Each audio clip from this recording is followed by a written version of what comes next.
¿Somos simple y sencillamente un trampolín que los preparamos para un futuro mejor? La verdad es que es curioso lo que pasa con el fútbol guatemalteco y cómo parece que nos utilizan, y especialmente con jugadores de una nacionalidad en específico. Parece que vienen a Guatemala, hacen más o menos 1 o 2 torneos buenos y se terminan yendo a ligas más competitivas, y Guatemala se queda con las manos vacías, o por lo menos la Liga Nacional, que es los que debería de sacar rédito de esos jugadores y recibir aunque sea algo a cambio, pero parece que si vemos todo de fondo nos están explotando y deberíamos ponernos mucho más vivos en ese campo futbolístico. Y es que si quieres saber de lo que hablo, quédate hasta el final. Te invito a que te suscribas a La Pizarra GT, a que seas parte de esta humilde familia, de este tu canal, y que puedas ser parte para escuchar y tener la información al día todos los días. Pues bueno,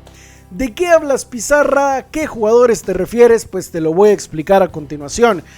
Y es que Guatemala últimamente ha estado trayendo jugadores panameños. Recordemos el caso de Edgardo Fariña, que quiero que tengan en mente porque es un caso muy parecido a este, y el caso del cual les voy a hablar hoy, que es el de Azarías Londoño. Dos jugadores panameños que en teoría venían a hacer las cosas bien en Guatemala, que venían primero que nada a préstamo y que digamos que en donde estaban no tenían la regularidad ni la confianza suficiente. Y Comunicaciones incluso sirvió de casa 2 veces para el jugador Azarías Londoño, hasta que el club de Panamá, el club dueño de su ficha, se puso los moños y le pidió a Comunicaciones una cantidad de dinero,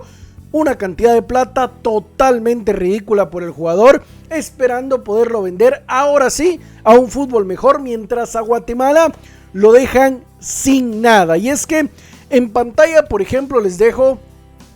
lo que se dice de Azarías Londoño, lo que se dice del jugador que pasó por Comunicaciones y que honestamente podría recalar en el fútbol de Ecuador. Como lo dice, la U Católica podría recibir sus servicios. Otro refuerzo: Azarías Londoño jugará en Universidad Católica de Ecuador. Como lo pueden ver ustedes en medio de la foto, la información viene por parte de César Luis Merlo, alguien muy prestigioso en este campo de los fichajes y sobre todo hablando de este tipo de fútbol sudamericano. Y yo me pregunto, si Azarías Londoño fue a Ecuador, que es un país, un fútbol en donde juegan Copa Sudamericana, en donde juegan Libertadores, donde su propia selección está teniendo un nivel de mediano a alto en Conmebol en las eliminatorias, por ejemplo para el Mundial del año 2026, si Edgardo Fariña, empezando a hacer un paquete porque era un jugador malísimo cuando vino a Municipal y por lesiones tiene la oportunidad de tener ciertas titularidades, termina siendo más o menos un buen papel, aunque se va de Guatemala pegándole una manada a un jugador contrario por la espalda, llega a Rusia, se establece en un club europeo, termina jugando la Copa América con la selección de Panamá, y Guatemala, pues bien, gracias, solo sirvió como trampolín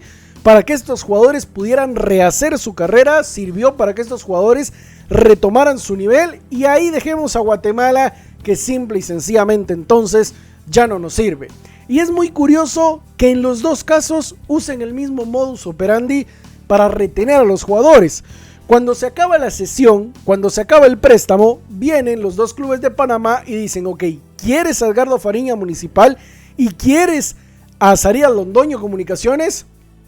Esto es lo que hay que pagar. Una cantidad de dinero ridícula que los propios clubes panameños saben que el club guatemalteco de ninguna manera va a pagar. En ese caso, entonces el club guatemalteco dice: no, se escapa de mi presupuesto, se escapa de mis posibilidades, pues te lo regalo, que se quede contigo, porque obviamente no tengo la economía para darte ese dinero y quedarme yo bien económicamente, sin necesidad de quedarle debiendo a la plantilla de jugadores, sin necesidad de tener que vender a 2 o 3 que pueden ser profundidad de banquillo. Entonces, quédatelos, Panamá, y pues bueno, el tiempo que estuvieron con nosotros está bien. Ahí es cuando Panamá aprovecha y dice: bueno, tengo un gran futbolista panameño que cerró una gran temporada con su club en Guatemala. Miren este de Municipal, un club grande en Guatemala. Miren este de Comunicaciones, un club grande de Guatemala. Quiero tanto, y esa cantidad de dinero es fácil de pagar para un club sudamericano para un europeo o incluso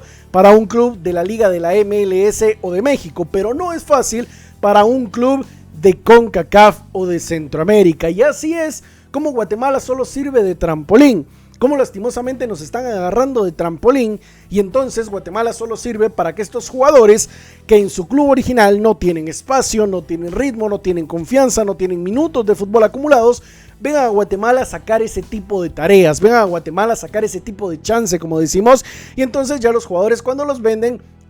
bien, pero Guatemala, bien gracias, se queda sin absolutamente nada. Y muchos me dirán, Pizarra, la verdad es que esto ya lo había notado, y yo sé que muchos lo habían notado, pero el problema es que Guatemala sigue cometiendo el mismo error una y otra vez. Y yo no digo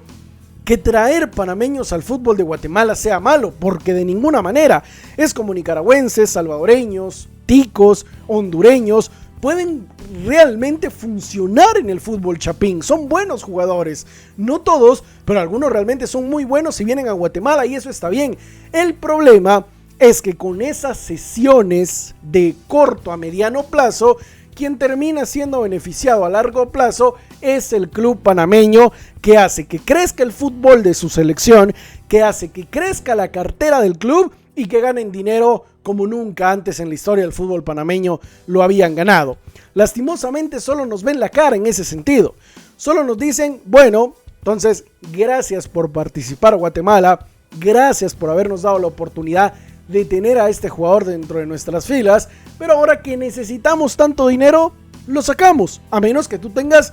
5 millones de quetzales. Entonces el club guatemalteco dice, no, yo tengo 5 millones de quetzales para mantenerme durante toda la temporada, pero no le puedo dar toda, digámoslo así, toda mi tranquilidad económica a un jugador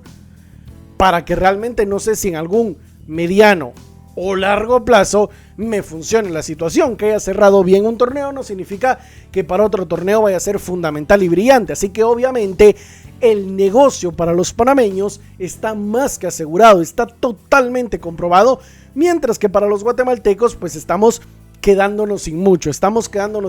y ahí es donde perdemos, porque en vez de nosotros recibir el gran poderío económico, o bien en vez de quedarnos con el jugador y después venderlo, lo tenemos que por obligación de contrato devolver a donde el jugador pertenece, y ahí es donde pierde Guatemala, que ojalá ya no siga sucediendo, porque vaya los millones y millones y millones que ha perdido el fútbol chapín por culpa de este tipo, no de prácticas, sino simple y sencillamente de negocios, en donde somos un trampolín y terminamos sin nada y con las manos vacías. ¿Qué es lo que tú crees? Déjame tu like, tu comentario, tu suscripción y mi gente, nos vemos. Hasta la próxima.